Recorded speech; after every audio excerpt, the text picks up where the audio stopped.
ಆತ್ಮೀಯ ವೀಕ್ಷಕರೇ, SSP ಸ್ಕಾಲರ್ಶಿಪ್ಗೆ apply ಮಾಡಿರ್ತಕ್ಕಂಥ ವಿದ್ಯಾರ್ಥಿಗಳಿಗೆ ಒಂದು ಗುಡ್ ನ್ಯೂಸ್ ಅಂತಲೇ ಹೇಳ್ಬೋದು. ಯಾಕಂದರೆ ನಿನ್ನೆ ಮಾರ್ನಿಂಗಿಂದನೇ ಎಲ್ಲರ ಖಾತೆಗಳಿಗೆ ಅಮೌಂಟು ಕ್ರೆಡಿಟ್ ಆಗ್ತಾ ಇದೆ. ನಿಮ್ಮ ಖಾತೆಗೆ ಅಮೌಂಟ್ ಕ್ರೆಡಿಟ್ ಆಗ್ತಾ ಇದೆಯೋ ಇಲ್ಲೋ ಅನ್ನೋದನ್ನು ಕಮೆಂಟ್ ಮಾಡಿ. SSPಗೆ ಸಂಬಂಧಪಟ್ಟಂಥ ಯಶಸ್ವಿನಿ, ವಿದ್ಯಾಶ್ರೀ, ರೈತ ವಿದ್ಯಾನಿಧಿ ಈ ಎಲ್ಲ ಖಾತೆಗಳಿಗೂ ಅಮೌಂಟು ನಿನ್ನೆ OBC ಕ್ಯಾಟಗರಿ ಅವ್ರಿಗೆ ಎಲ್ಲರಿಗೂ ಅಮೌಂಟು ಕ್ರೆಡಿಟ್ ಆಗಿದೆ. ಕೆಲವೊಬ್ಬರಿಗೆ ಪಾರ್ಟ್ ಅಮೌಂಟು, ಕೆಲವೊಬ್ಬರಿಗೆ ಫುಲ್ ಅಮೌಂಟ್ ಕ್ರೆಡಿಟ್ ಆಗಿದೆ. ನೀವು ಯಾವ ಜಿಲ್ಲೆಯಿಂದ ಈ ವಿಡಿಯೋನ ನೋಡ್ತಾ ಇದ್ದೀರಲ್ಲ, ನಿಮ್ಮ ಖಾತೆಗೆ ಕ್ರೆಡಿಟ್ ಆಗಿದೆಯೋ ಇಲ್ಲೋ ಅನ್ನೋದನ್ನು ತಿಳಿಸ್ಕೊಡಿ. ಮತ್ತು DBT ಸ್ಟೇಟಸ್ ಏನೇ ಇರಲಿ ಸ್ನೇಹಿತರೆ, DBT ಸ್ಟೇಟಸ್ ಮುಂದೆ ಅವಾಯ್ಡೆಡ್ ಅಂತ ಆದರೂ ಇರಲಿ, ಇಲ್ಲ 2 ಸ್ಟೆಪ್ ವೆರಿಫಿಕೇಷನ್ ಕಂಪ್ಲೀಟ್ ಆಗಿಲ್ಲ ಅಂತ ಆದರೂ ಇರಲಿ, ಅಲ್ಲಿ ಮೇನ್ ಆಗಿ ಅಮೌಂಟ್ ಮೆನ್ಷನ್ ಆಗಿರಬೇಕು. ಅಂದರೆ ಮಾತ್ರ ರಾಜ್ಯ ಸರ್ಕಾರದಿಂದ ನಿಮ್ಮ ಖಾತೆಗಳಿಗೆ ಫಂಡ್ ರಿಲೀಸ್ ಆಗಿದೆ ಅಂತ ಅರ್ಥ. ಅಮೌಂಟ್ ಏನಾದರೂ ಮೆನ್ಷನ್ ಆಗಿಲ್ಲ ಅಂದರೆ ಅದು ಅಮೌಂಟ್ ಯಾವಾಗ ಬರುತ್ತೆ? ಅಮೌಂಟ್ ಮೆನ್ಷನ್ ಆದವ್ರದ್ದು ಜನವರಿ 31ನೇ ತಾರೀಕು ಒಳಗಡೆ ಅವರ ಎಲ್ಲ ಖಾತೆಗಳಿಗೆ ಅಮೌಂಟ್ ಕ್ರೆಡಿಟ್ ಆಗುತ್ತೆ ಸ್ನೇಹಿತರೆ. ಅಮೌಂಟ್ ಏನಾದರೂ ಮೆನ್ಷನ್ ಆಗಿಲ್ಲ, DBT ನೋ ಅಂತ ಏನಾದರೂ ತೋರಿಸ್ತಾ ಇತ್ತು ಅಂದರೆ ಅವ್ರು ಏನು ಮಾಡಬೇಕು ಅನ್ನೋದನ್ನು ತಿಳಿಸ್ಕೊಡ್ತೀನಿ. ಹಾಗಿದ್ರೆ ಬನ್ನಿ, ಯಾರೆಲ್ಲ ಮೊದಲೇ ಬಾರಿ ನನ್ನ ಚಾನಲ್ ನೋಡ್ತಾ ಇದ್ರು ಸಬ್ಸ್ಕ್ರೈಬ್ ಮಾಡ್ಕೊಳ್ಳೋದ್ರ ಮೂಲಕ ಸಪೋರ್ಟ್ ಮಾಡಿ ಅಂತ ಹೇಳ್ತಾ, DBT ಸ್ಟೇಟಸಲ್ಲಿ ಅಲ್ಲೇನಾದರೂ ಅಮೌಂಟ್ ಮೆನ್ಷನ್ ಆಗಿದ್ದರೆ ನೀವು ತಲೆ ಕೆಡಿಸ್ಕೊಳ್ಳೋ ಅವಶ್ಯಕತೆನೇ ಇಲ್ಲ ಸ್ನೇಹಿತರೆ. ನೀವು SC, ST, OBC, ಜನರಲ್ ಯಾವ ಕ್ಯಾಟಗರಿ ಆಗಿರಿ ಜನವರಿ 31ನೇ ತಾರೀಕು ಒಳಗಡೆ ನಿಮ್ಮ ಖಾತೆಗಳಿಗೆ ಅಮೌಂಟು ಕ್ರೆಡಿಟ್ ಆಗುತ್ತೆ.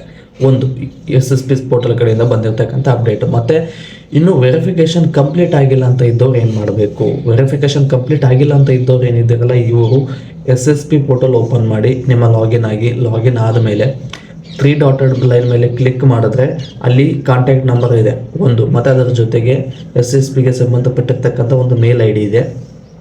ನಿಮ್ಮ ವೆರಿಫಿಕೇಷನಲ್ಲಿ ಏನಾದರೂ ತೊಂದರೆ ಆಗಿದ್ದರೆ ಮತ್ತು DBT ಸ್ಟೇಟಸಲ್ಲಿ ಅಮೌಂಟ್ ಮೆನ್ಷನ್ ಆಗಿದ್ದರೆ ಏನೂ ಬೇಡ. ಬಟ್ ಅಮೌಂಟ್ ಏನಾದರೂ ಮೆನ್ಷನ್ ಆಗಿಲ್ಲ ಅಂದರೆ ಆವಾಗ ನೀವು DBT ಸ್ಟೇಟಸಲ್ಲಿ ನೋ ಅಂತ ಇತ್ತು, DBT ಎಸ್ ಅಂತ ಇತ್ತು, ಅಮೌಂಟ್ ಮೆನ್ಷನ್ ಆಗಿಲ್ಲ ಅಂದರೆ ಇವರು ಅದರದ್ದೊಂದು ಸ್ಕ್ರೀನ್ಶಾಟ್ ತೆಗೆದು ಅಲ್ಲಿರ್ತಕ್ಕಂಥ ಮೊಬೈಲ್ ನಂಬರ್ಗೆ ವಾಟ್ಸಪ್ ಅದು ಮಾಡ್ಬೋದು, ಮತ್ತು ಮೇಲ್ IDಗೆ ಮೇಲ್ ಬೇಕಾದರೂ ಕಳಿಸ್ಬೋದು. ಆ ರೀತಿ ಕಳಿಸಿದ ಮೇಲೆ 3 ರಿಂದ 4 ದಿನದೊಳಗಡೆ ಅದಕ್ಕೆ ರಿಪೋರ್ಟ್ ಬರುತ್ತೆ. ರಿಪೋರ್ಟ್ ಬರಲಿಲ್ಲ ಅಂದರೆ ಏನು ಮಾಡಬೇಕು ಅನ್ನೋದು ಹೇಳ್ಬಿಡ್ತೀನಿ. ಯಾಕೆಂದರೆ ಕೆಲವೊಬ್ಬರಿಗೆ ರಿಪೋರ್ಟ್ ಬರುತ್ತೆ, ಕೆಲವೊಬ್ಬರಿಗೆ ಬರೋದಿಲ್ಲ.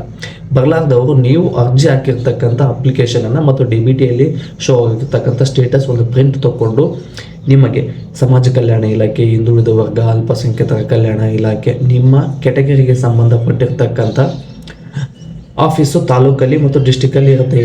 4 ಲೆವೆಲ್ ವೆರಿಫಿಕೇಷನ್ ಕಂಪ್ಲೀಟ್ ಆದಾಗ ಮಾತ್ರ ನಿಮಗೆ ಇದೇ ತಿಂಗಳು ಜನವರಿ 31ನೇ ತಾರೀಕು ಒಳಗಡೆ SSP ಹಣ ಬರುತ್ತೆ. ಬಟ್ ಕಂಪ್ಲೀಟ್ ಆಗಿಲ್ಲ ಅಂದರೆ ಅಲ್ಲಿಗೆ ಹೋಗಿ ನೀವು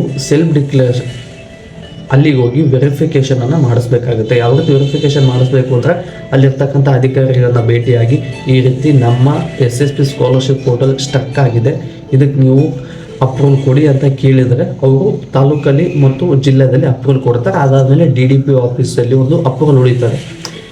ತಾಲೂಕು ಮತ್ತು ಜಿಲ್ಲೆ ಈ 2ರಲ್ಲಿ ಅಪ್ರೂವಲ್ ಕೊಟ್ಟರೆ ಅಂದರೆ ಸ್ನೇಹಿತರೆ DBTಯಲ್ಲಿ ಅವಾಯ್ಡೆಡ್ ಅಂತೇಳಿ ಅಮೌಂಟು ಮೆನ್ಷನ್ ಆಗುತ್ತೆ. ಮತ್ತು ಇವರು ಈ ಪ್ರೊಸೆಸ್ ಆದಮೇಲೆ ಇವ್ರಿಗೆ ಅಮೌಂಟ್ ಯಾವಾಗ ಬರುತ್ತೆ ಅಂದರೆ ಮತ್ತೆ ಫಂಡ್ ರಿಲೀಸ್ ಆಗೋ ತನಕ ಅಮೌಂಟ್ ಬರೋದಿಲ್ಲ. ಫಂಡ್ ರಿಲೀಸ್ ಆದಮೇಲೆ ಮತ್ತೆ DBT ಸ್ಟೇಟಸ್ ಚೇಂಜ್ ಆಗುತ್ತೆ, ಅವಾಯ್ಡೆಡ್ ಅಂತ DBT ಫುಷ್ಡ್ ಅಂತೇಳಿ ಅಲ್ಲಿ ಅಮೌಂಟ್ ಮೆನ್ಷನ್ ಆದಮೇಲೆ ಮತ್ತೆ ಇನ್ನೊಮ್ಮೆ ಫಂಡ್ ರಿಲೀಸ್ ಮಾಡಿದಾಗ ಅಮೌಂಟ್ ಬರುತ್ತೆ.